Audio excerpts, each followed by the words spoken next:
Bom dia, sejam todos bem-vindos, bem-vindas ao nosso segundo dia do Seminário Metamorfoses do Mundo.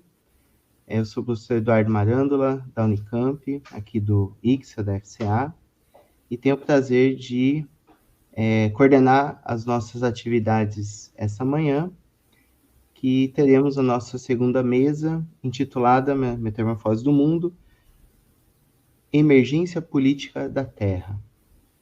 A ideia para essa mesa, ela veio da provocação, né, da professora Norma Valência, de organizarmos um seminário a partir da provocação, né, do último livro do sociólogo Ulrich Beck, né, chamado justamente Metamorfoses do Mundo. E ontem nós tivemos a discussão em torno das emergências climáticas e das catástrofes sociais, e hoje a ideia é repercutir, né, pensar a partir e com aquela provocação na direção da que nós chamamos de emergência política da Terra, na multidimensionalidade ou das várias maneiras como a Terra tem sido recolocada ou colocada em outros termos em seu sentido político, né? E para isso nós convidamos e tivemos o prazer de receber o aceite do professor Francisco Mendonça, que é professor do Departamento de Geografia da Universidade Federal do Paraná. Né? Bom dia, Francisco. O professor Roberto Luiz do Carmo, que é professor aqui do Instituto de Filosofia e Ciências Humanas da Unicamp. Né? Bom dia também, Roberto. Bom dia. E a professora Carolina Cantarino Rodrigues, que é... Eu não errei seu sobrenome não, né, Carol? De repente me deu uma... Assim, meu Deus, será que eu falei o sobrenome dela errado? Me deu um pânico aqui. Não, mas é isso mesmo, né? A Carol, que é nossa colega aqui da Faculdade de Ciências Aplicadas da Unicamp. Sem mais delongas, né? Quero agradecer novamente a Cris, que está nos dando um apoio aí para a realização do evento, a equipe do Lager e do ICSA, que também estão conosco na organização. E passo imediatamente a palavra, né? Nós combinamos aqui que primeiro vai fazer sua fala o professor Francisco, depois a professora Carolina e, por último, o professor Roberto, cada um entre 25 e 30 minutos, e na sequência a gente faz os debates. Lembrando que quem fez inscrição no evento pode fazer, né, vai aparecer aí o link para assinar a lista de presença, e mesmo quem acabou não fazendo inscrição, pode assinar a lista que depois a gente vai providenciar o envio dos certificados. E lembrando, por último, que, assim como a mesa de ontem, essa mesa vai continuar disponível nesse mesmo link no canal do YouTube da FCA para ser assistida posteriormente, tá bom? Então, gente, muito obrigado novamente e, sem mais delongas, passo a palavra para o professor Francisco para fazer a sua intervenção. Obrigado. Bom, pessoal, bom dia a todas e bom dia a todos que acompanham essa emissão aqui do pessoal do Unicamp, coordenado pelo Eduardo, que é uma satisfação encontrá-lo. Quero saudar também a professora Norma, uma colega de há tanto tempo nos debates sobre os riscos ambientais. Ultimamente a gente acabou produzindo junto uma obra pela Contexto, ela tem um capítulo interessantíssimo ali, puxando a discussão dos riscos para toda essa abordagem do ponto de vista social e das políticas públicas. E quero saudar a Roberto e a Carol, que aqui comigo dividem essa mesa. Quero saudar também a Cristina, né, que está por trás aqui dando suporte para que essa transmissão funcione da melhor maneira possível. Quero agradecer também, claro, o convite feito pelo Eduardo e pela Norma para, com vocês hoje, trazer um pouco das nossas reflexões acerca dessa temática.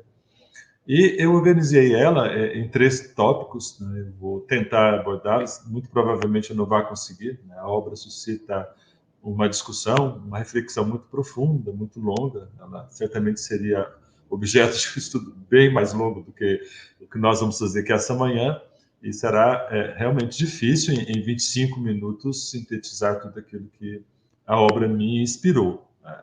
Eu quero iniciar com vocês já dizendo de uma perspectiva que me levou a tratar do tema, que foi essa ideia de, em primeiro lugar, tratar ou pensar um pouco sobre essa provocação, essa orientação do Michel Foucault sobre análise de contexto, né? Análise de discurso, sim, mas análise de contexto aqui me parece fundamental. Como situar esse pensamento trazido por essa obra publicada em 2016, 2017, pela primeira vez, já uma obra póstuma, né, organizada pela esposa do Beck e um dos seus colaboradores, e ela vem a público em 17 para 18, mas ela vem a ser publicada exatamente 30 anos depois daquela grande obra de 1986 do próprio Beck, né, Sociedade de Risco, e evidentemente ele faz referência a essa obra faz referência sobre a primeira obra e os textos que vieram depois nessa obra última, a Metamorfose do Mundo, então eu me sentia, ao ler essa obra última dele, a Metamorfose do Mundo, que é o tema da nossa discussão hoje, eu me senti impelido a entender um pouco o contexto em que ela se produz, né? E por que é que ela se produz.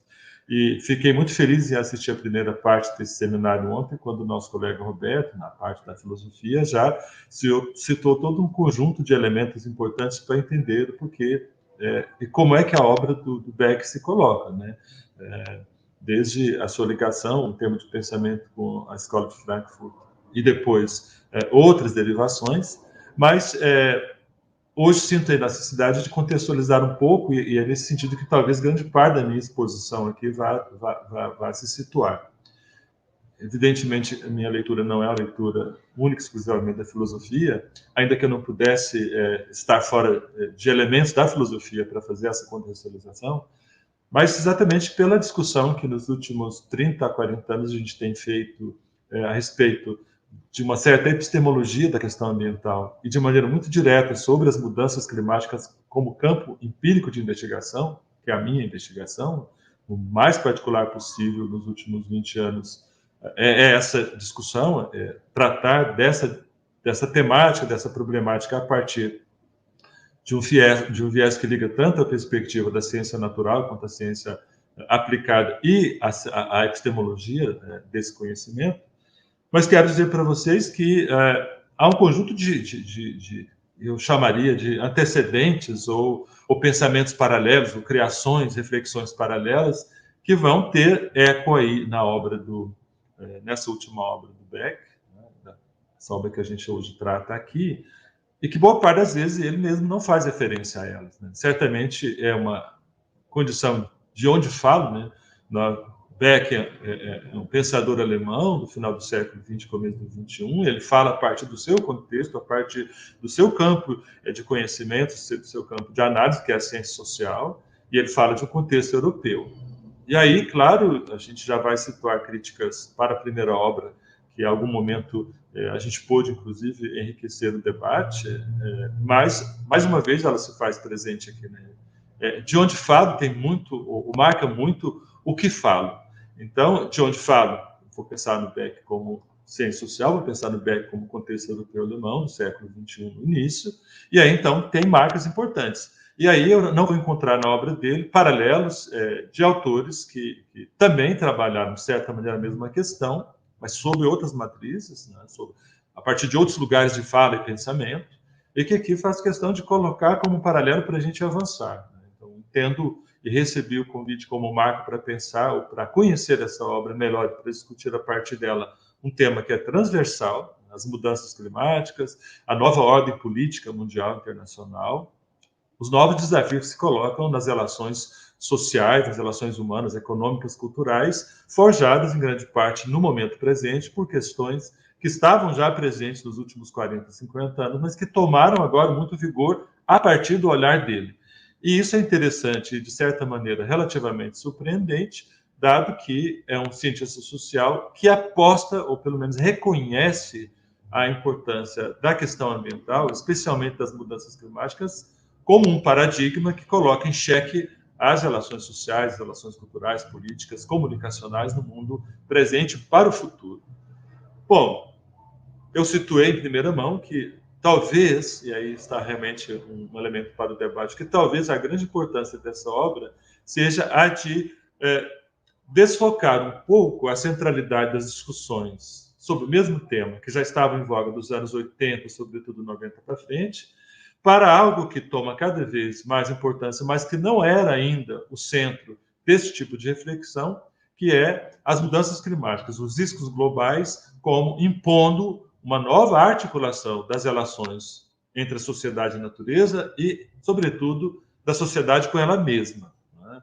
Então, essa me pareceu, na leitura, assim, aquela condição, aquele ponto em que a obra do Beck, esta última em especial, mas dando sequência à sociedade de risco, nos coloca a pensar sobre questões que já eram dadas, mas que agora tomam uma outra vertente, quando a centralidade desse turning point ela é colocada sobre essa questão ambiental, que já colocada antes, não tinha, na nossa perspectiva, e me parece que não é só minha, de que as questões ambientais, e especialmente as mudanças climáticas globais, colocassem ou tivessem ela o papel, né, de fazer essa mudança tão profunda que colocada já estava, mas não tinha ainda a força de fazê-lo. A obra dele dá luz a isso, coloca a centralidade da reflexão sobre essa perspectiva.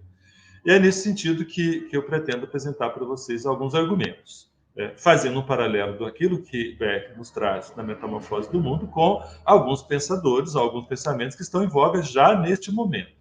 Então, eu vou tentar compartilhar com vocês aqui uma apresentação que já deu certo uma vez, vai dar certo de novo, eu espero, né? Vamos ver aqui, tela inteira, só um minutinho já vai dar certo. Então, eu vou precisar aqui da ajuda da Cristiane, para ver se está sendo exposta a nossa tela aí, Cristiane.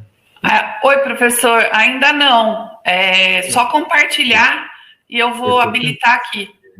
Tá, vamos ver se ela vai. Eu coloquei um permitir aqui, isso. Isso, agora sim. Agora sou eu quem está aí, ou está a minha tela?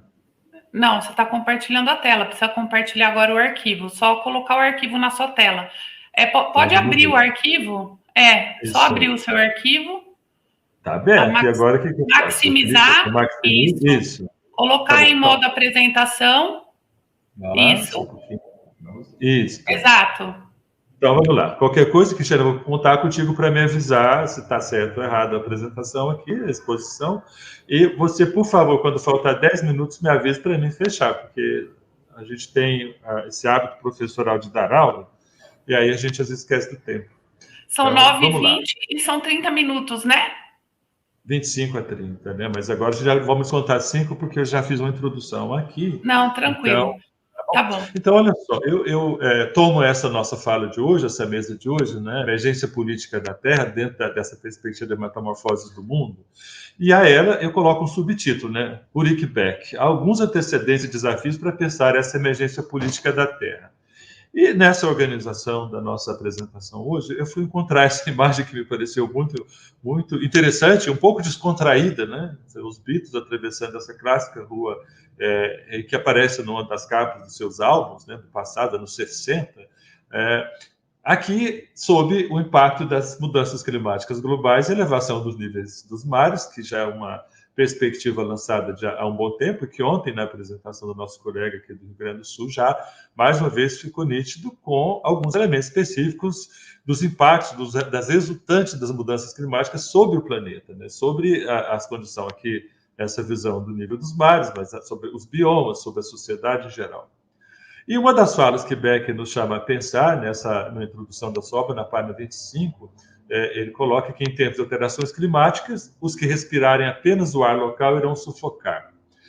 Essa provocação, para o pensar, é muito interessante porque ela vai, de certa maneira, balizar a obra como um todo num dos seus pontos principais. Eu separei em 3 para minha exposição aqui, do que me chamou mais a atenção na obra, eu separei em 3 itens, e um deles fica muito explícito essa relação entre o local e o global, que durante a obra inteira está sendo evidenciada, né, de que nós estaríamos, enquanto sociedade do século XXI, né, 2022, já numa condição de que a dimensão local dos problemas, elas realmente não tem mais muito sentido, porque nós não estamos falando mais das circunstâncias locacionais, das circunstâncias locais, dos problemas derivados da relação sociedade-natureza.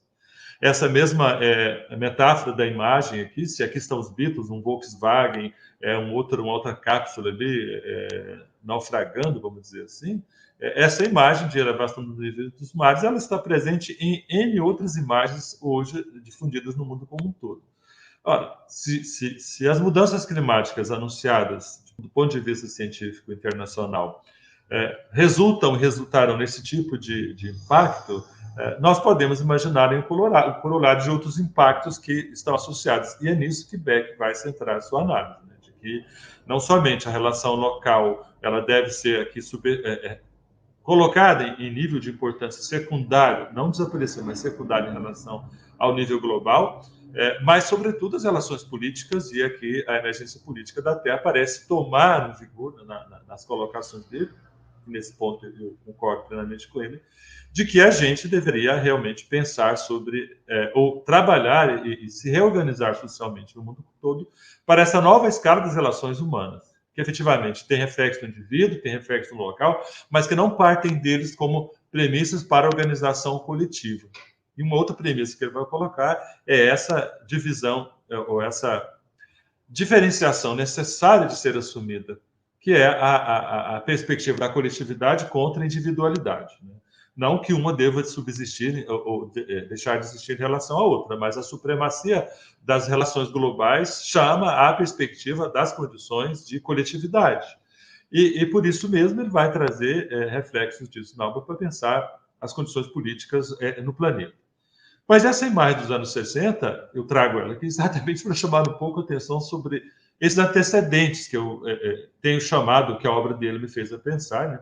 Antecedentes que vão, nos anos 50 para 60, tomar muito impulso, que é exatamente a ida às ruas, ou o vigor tomado pelos movimentos ambientalistas, chamando a atenção naquilo que a obra dele vai chamar muito, ou vai dar muito destaque e ênfase, que é essa ameaça à continuidade da vida humana no planeta, num futuro breve, né? E esse futuro breve, lá nos anos 60, estava ameaçado não pelo clima em si, mas pelo esgotamento das bases energéticas do planeta que garantiram a modernidade e que, portanto, era preciso mudar a lógica do desenvolvimento.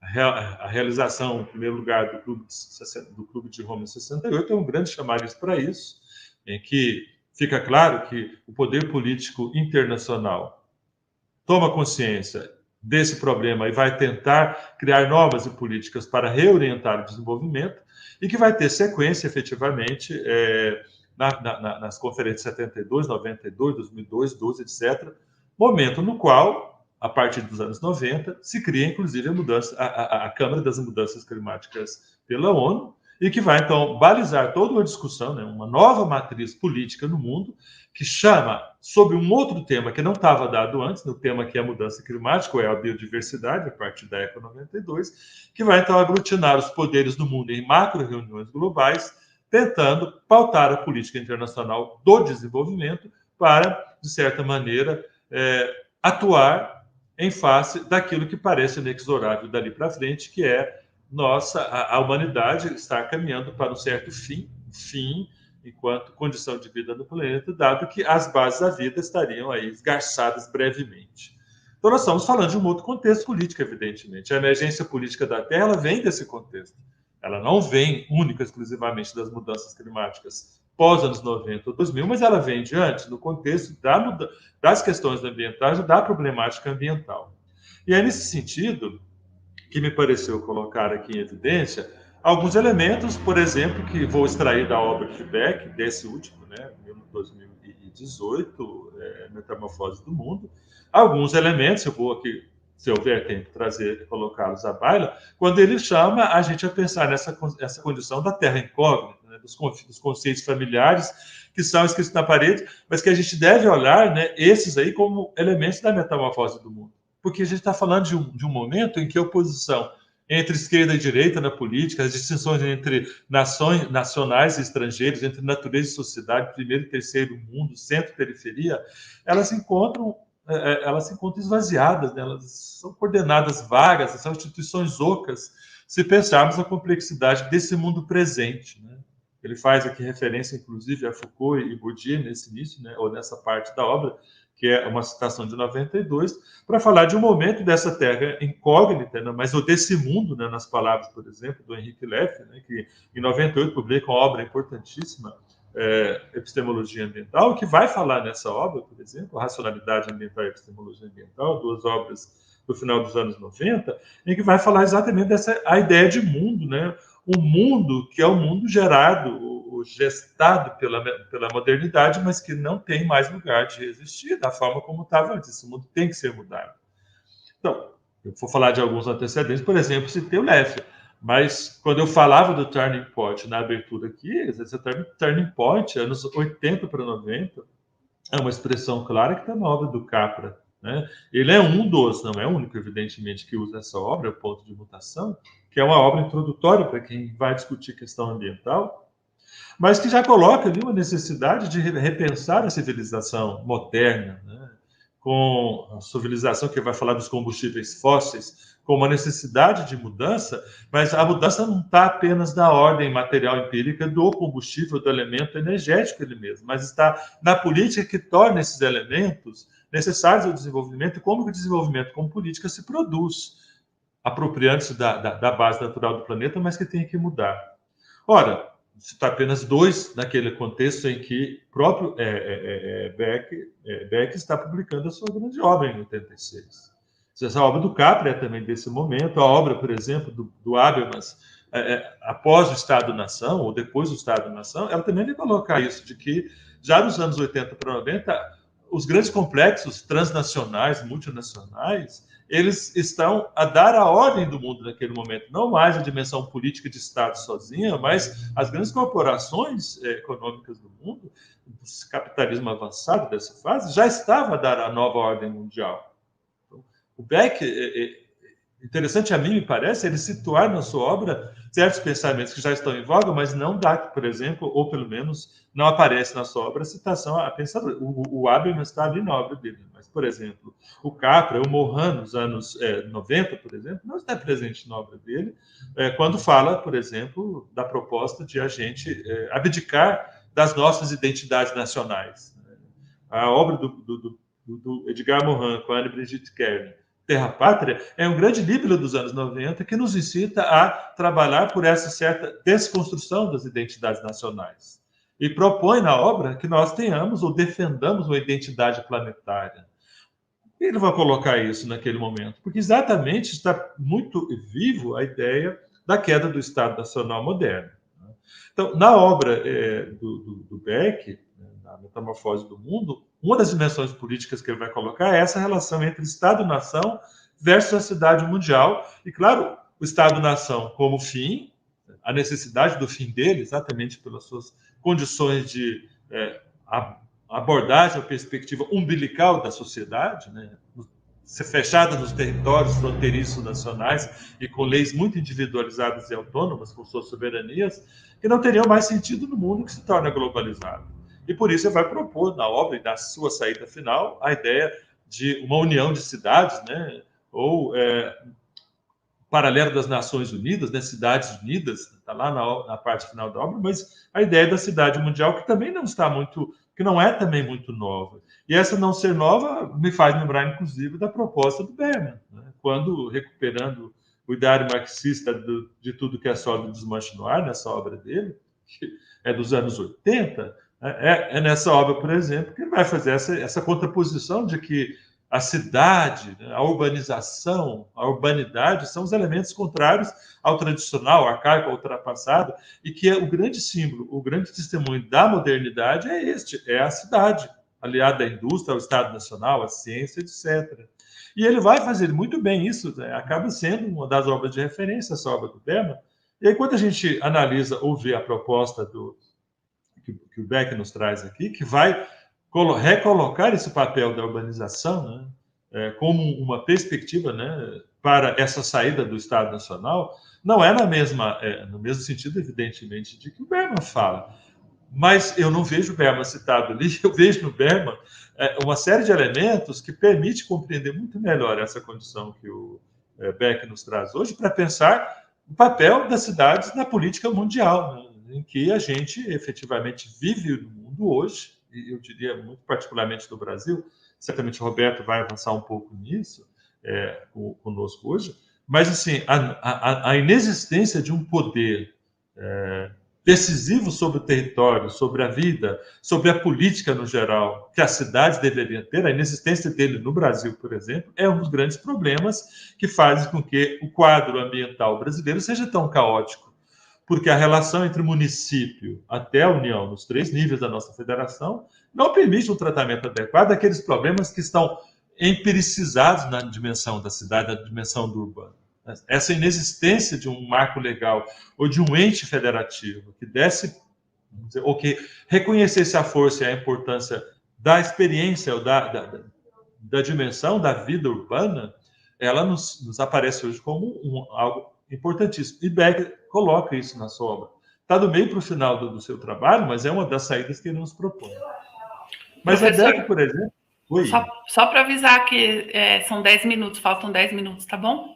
Então, eu vou passar rápido aqui. Então, aqui, nessa parte da obra, Becker, então, ele vai, situar essa questão do risco climático, dizendo que é nele que a gente vê que a nação não é o centro do mundo e que é preciso, então, mudanças fundamentais aí para essa ideia de fronteiras. Eu vou me lembrar aqui de um dos textos, está citado aqui embaixo, que no começo dos anos 2000 a gente produziu um debate exatamente sobre essa temática aqui, chamando a atenção de que um dos limites, um dos graves problemas da modernidade é esse recorte da natureza na superfície da Terra, feito pelos poderes, especialmente no processo colonial, colonizador, que atestou a historicidade após o século XVI, em que se reparte pelo mundo a natureza sob domínios de unidades territoriais, vamos dizer, hegemônicas, em primeiro lugar, no mercantilismo Portugal e Espanha, né? No mercantilismo, mas que depois do século XVII para frente vai, então, fazer objeto de guerras cada vez mais intensas e presentes e repetidas das nações europeias, e não só elas, mais para o século XX, também Estados Unidos e Japão, e Rússia, né, União Soviética, repartindo o mundo, recortando a natureza sobre domínios, né, territórios dentro dos quais a natureza pertence totalmente a um poder externo, falo sobretudo dos países do sul, né, do sul global, em que ali a gente já mostrava realmente a articulação conflituosa estabelecida pelas relações políticas da modernidade, né, políticas territoriais, em que separam e dominam a natureza, exploram ela no mundo inteiro a esmo. Essa condição, ela dá sequência, né, ao dessacralizar os marcos medievais de que no cristianismo Deus teria criado a natureza infinda para o usufruto humano, o usufruto social. Essa condição, ela é dessacralizada na modernidade após, sobretudo, o iluminismo, e ela continua muito em voga na Idade Moderna, quando o Estado Nacional não coloca absolutamente nenhum peso, nenhuma penalidade, criminalidade para a exploração, a esmo e devastação da natureza. Ora, falar da problemática ambiental pós-anos 60 e situar as mudanças climáticas nesse contexto, que é o que o Beck faz, é exatamente voltar a esse tipo de concepção que historicamente se construiu, e eu lembraria que a obra do Lynn White Jr., quando fala que no século IV para V, o cristianismo e, portanto, a civilização ocidental, ao colocarem essa máxima de que o homem representa Deus na Terra e tudo o que existe no universo foi feito para o homem, porque ele é o representante máximo do seu Criador, se cria a ideia da infinitude, né, dos recursos, recursos naturais, e que, portanto, tudo pode ser explorado e transformado em benefício da sociedade, sem qualquer respeito à natureza. Também nessa sequência de discussão que me veio muito à mente a discussão que o Michel Serres nos traz, a reflexão de que era preciso irromper contra o contrato social do século XVIII, né? A partir desse contrato social, da leitura, especialmente do Jean-Jacques Rousseau, sobre as relações sociais, apropriando-se dos recursos naturais de maneira equitativa, bem distribuída ou igualitariamente distribuída na Ilha da Córcega, e escreve um postulado, que é o contrato social, que normatiza e dessacraliza, portanto, a sociedade moderna que se institui a partir dali, a partir da Revolução Francesa, especialmente. E é Serres que, exatamente nos anos 80, no mesmo momento que Beck produz e publica a Sociedade de Risco, que vai publicar o Contrato Natural como um apelo extremo aos homens ou às sociedades terem que pensar sobre essa exploração absurda e máxima da natureza do planeta, colocando em risco a sua própria vida. Mas chamando a atenção no contrato natural do Michel Serres que todos nós, ou todos os elementos presentes no universo, têm direitos iguais à existência. E que o homem não é absolutamente, os homens não são absolutamente os donos do universo, como o cristianismo impôs como crença a partir do século V. Bom, essa obra, esse texto que a gente aqui cita, ele faz essa situação de tempos, né, e temporalidades para chamar a gente a pensar sobre isso. E volto aqui um pouco ao pensamento de Serres também, um desses filósofos que tem muito nos inspirado, no seu livro A Lenda dos Anjos. Ele nos chama a pensar sobre exatamente essa imbricação entre sociedade e natureza, né? Quase fazendo um apelo para um retorno de que os anjos, como figuras míticas que representam o bem, né, pudessem aqui ser retornados no final do século XX, para, quem sabe, influenciar os homens a esse reencontro consigo mesmos e com a natureza. No sentido de que é preciso mudança, é preciso um novo mapa do mundo, né? É preciso pensar em redes globais, uma cidade sem limites, né? Deslocamentos incessantes, e que um novo mapa do universo que seja pensado, que nos induzam a pensar em problemas planetários, constantemente trazidos por mil mensageiros, que seriam esses anjos do presente. Ele faz um apelo na sua metáfora filosófica a essa ideia mítica do anjo como aquele que possa intermediar as relações que estão para além da sociedade e que estão também, efetivamente, para além da natureza. Mas pensar como intermediação. Né? É nessa obra, exatamente, que ele vem nos falar essa mensagem universal acompanhada por injustiças indescritíveis, miséria crescente, fomes e guerras, desigualdade revoltante. Nós vemos realizado em todos os lugares, ao nosso redor, uma nova lenda dos anjos, com intercâmbios e anunciadores, redes e passagens, quedas e demônios, poderes e dominações, busca de misericórdia. Estamos construindo, sem ver, uma nova cultura que convoca juntos ciências, direitos, religiões, ou seja, nossa razão, nossas demandas de justiça e nossas feridas de amor. Bom, é mais ou menos o que está em grande parte da obra do Beck, na Metamorfose do Mundo, essa perspectiva que vem aqui, essa obra do Serres dos anos 90. Eu vou passar mais rápido aqui, né, que são citações que estão em toda a obra, a ideia do risco da liberdade digital. Isso é uma ameaça que a gente poderá voltar a discutir aqui, mas que nós estamos exatamente fazendo dela, mas muito provavelmente não discutindo a fundo como deveríamos, que é essa intermediação das relações humanas pelos processos tecnológicos avançados, né? E que coloca para a gente o risco dessa liberdade digital, né? Que, no fundo, essa liberdade digital, ela nos coloca muito magoados, porque a liberdade morre aí, né? E ele vem falar para a gente, né, nessa parte ainda sobre a ideia da falência do Estado, né? Dessa abertura, né, a partir de uma perspectiva de catástrofe emancipatória, né, um choque antropológico que coloca isso para a iminência de regimes totalitários que estão no mundo, especialmente na última década, em desenho e em vigor. É Beck ainda que nos traz a pensar nessa página 239, né, que a desigualdade está presente em termos globais, dentro ou fora do Estado-nação, mas que isso não introduzirá conflitos por isso, enquanto não houver expectativa global de igualdade. Ou seja, enquanto a gente não aumentar a consciência global e a luta em função ou em busca de uma igualdade, né, global das condições de vida humana, prevalecerá sobre a lógica da comunicação e do poder central, poder mundial, essa separação de direitos e deveres, a concentração da riqueza nas mãos de alguns e as desigualdades prevalecendo no mundo. Que há, então, nessa ideia do Estado-nação, né, o velho jogo, né, do Estado-nação, da ordem westfaliana dos Estados soberanos, do capitalismo nacional dos Estados, é desafiado porque a metamorfose do mundo ela introduz novos espaços e quadros de ação, né, essa linguagem muito própria das ciências sociais, né, mas que a política já não está sujeita aos mesmos limites de antes, são ligadas apenas a atores e instituições estatais, não estatais no sentido do Estado Nacional, e esse apelo das chamadas Cidades Mundiais Unidas, como um dos seus líbelos contra a ideia da ONU, né, das Nações Unidas, mas que é preciso a união das cidades mundiais para fazer essa mudança.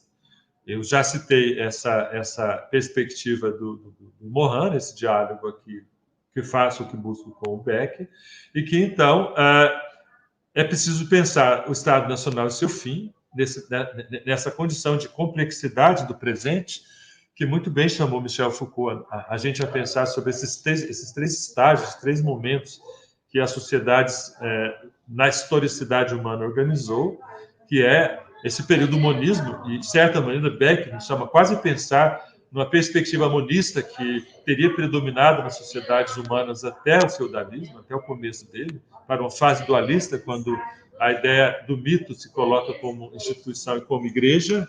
E aí é preciso pensar, e aí de acordo com Beck, nesse momento mais presente de que a modernidade e sua complexidade se acirram no momento presente. Só um minutinho, gente. Bom, eu vou para o final aqui, então, chamando esse segundo ponto meu das mudanças climáticas globais e dos riscos, eu não vou entrar nele aqui, não vai dar tempo. Ontem a gente já viu um pouco essa exposição, né? Não vou entrar nele aqui, mas eu chamo a atenção para essa relação, esse par, essa dualidade entre antropoceno e globalização, que no campo da ciência está ainda extremamente separado, em campos distintos, né? O antropoceno como a dimensão global dos processos da natureza e suas alterações pelas ações humanas, e a globalização como processos sociais, político-culturais, como dissociados fossem das bases naturais. Na ciência ainda há uma separação entre essas duas perspectivas, e o que Beck, de certa maneira, chama a pensar é que há uma imbricação muito forte entre natureza e sociedade, que é praticamente impossível separá-las no atual momento. Eu não vou tomar aqui essa leitura do contrato natural do Sérgio, já falei sobre ele, mas é Beck mesmo que já nos anos 80 nos chamava sobre a inexatidão da palavra política para pensar os quadros de então, que era preciso avançar nelas, e que naquele momento mesmo, já no começo dos anos 90, nós, numa publicação de 93, chamávamos a atenção para a ideia da subversão colocada pelos movimentos ambientalistas, que na época eram chamados quase que comunistas, né, que irrompiam contra a ordem estabelecida e chamavam a atenção da possibilidade de os problemas ambientais naqueles anos 80, 90 já serem capazes de subverterem a ordem estabelecida, porque colocavam os limites da vida a nu e, portanto, do território nacional. Beck, no momento, fala sobre isso, mas também o Sérgio vai falar sobre isso, de que um dos resultados das mudanças climáticas é a elevação dos níveis dos mares. Os mares não têm fronteiras territoriais políticas. As mudanças climáticas não têm fronteiras territoriais estabelecidas.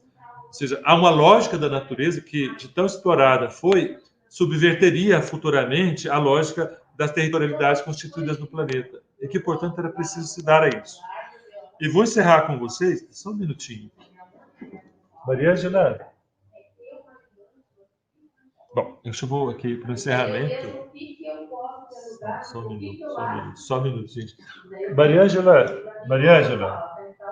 Angela, você pode fechar a porta? Está me atrapalhando aqui, eu estou numa aula. Bom, desculpa, pessoal, já voltando, eu vou encerrar aqui. O terceiro item eu não vou aprofundar ele, o tempo geralmente já está no final, mas é essa ideia que o Beck nos traz do catastrofismo emancipatório.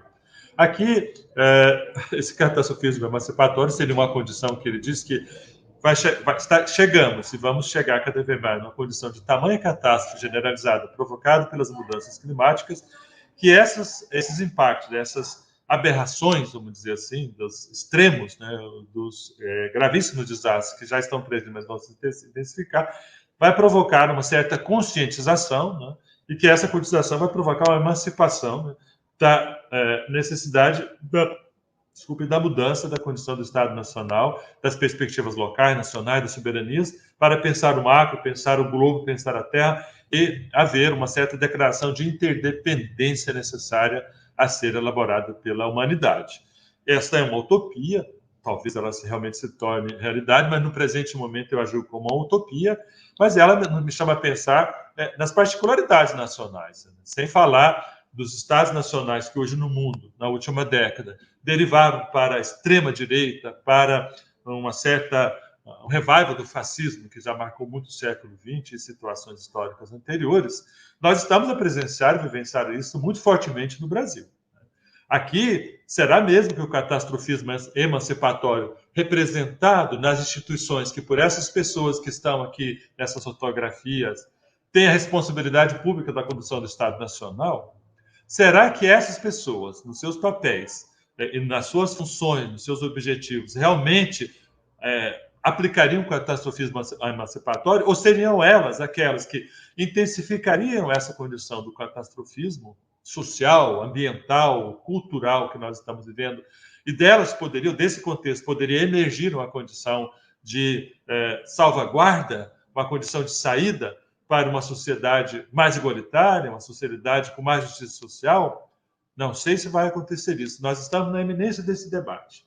Nós estamos há meses de um processo eleitoral, acreditando numa perspectiva democrática de sucessão de governo a partir de processos eleitorais por urnas, mas, ao mesmo tempo, sob a ameaça clara, despojada, desavergonhada de um regente, de um presidente aqui no centro dessa foto, já com alguns de seus pares ameaçando o golpe, a não aceitar algo que democraticamente foi construído, ainda que numa representação democrática questionável, que é a sucessão a partir de votos. Nós estamos nessa iminência. Né? Se Beck traz a nós inúmeras reflexões, eu trago uma delas aqui. Aqui, numa das partes do grande sistema global, como é que nós nos colocamos? Né? Entender esse tipo de manifestação como um acerramento do esgarçamento social para nele tomar consciência e tomar ação, será mesmo essa saída? Não sei.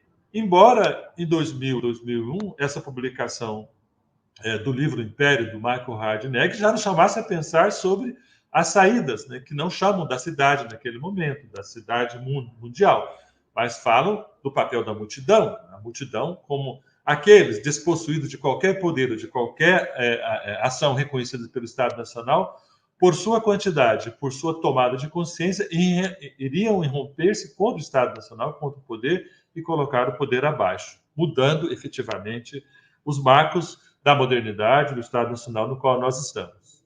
Ora, essa condição da catástrofe, ela se torna, então, complicada porque ela se tornou invisível em função dos poderes da comunicação, da tecnologia comunicacional internacional. No caso brasileiro, as fake news do último processo eleitoral e ainda presentes dizem muito respeito a isso, em que o poder se rearticula de várias maneiras, mas ele não se mostra, né, como articulação. Ele se mostra como resultado, ele se mostra como ação, e ele nos traz exatamente as preocupações infindáveis e profundas sobre essa condição de existência.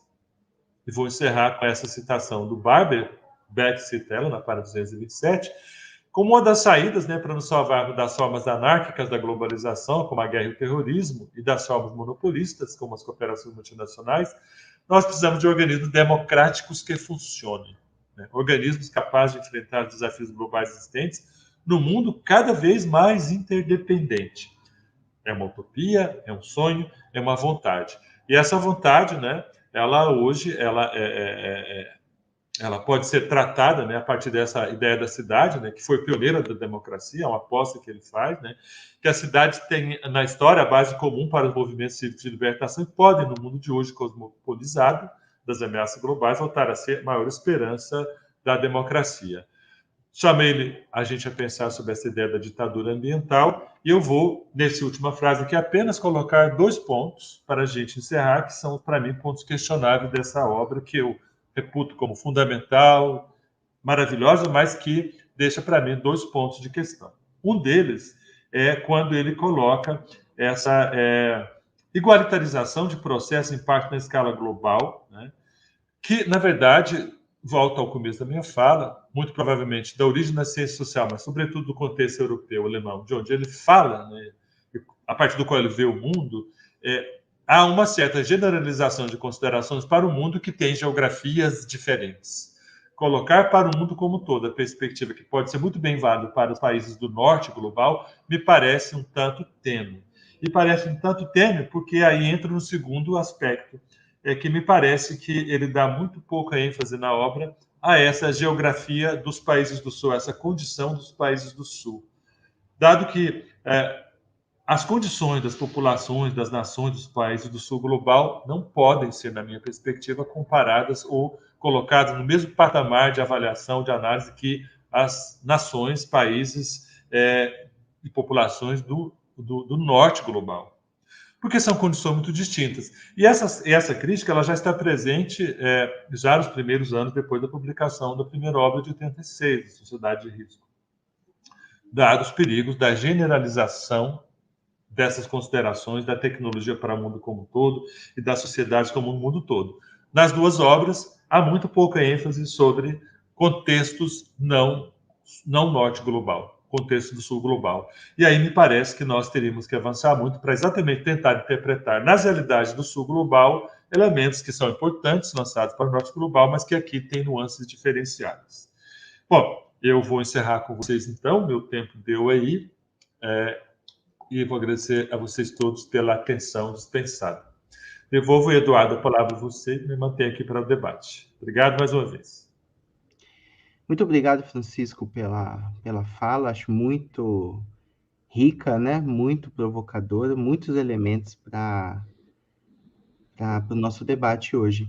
Eu acho que para você parar o compartilhamento da sua tela já pode te encerrar.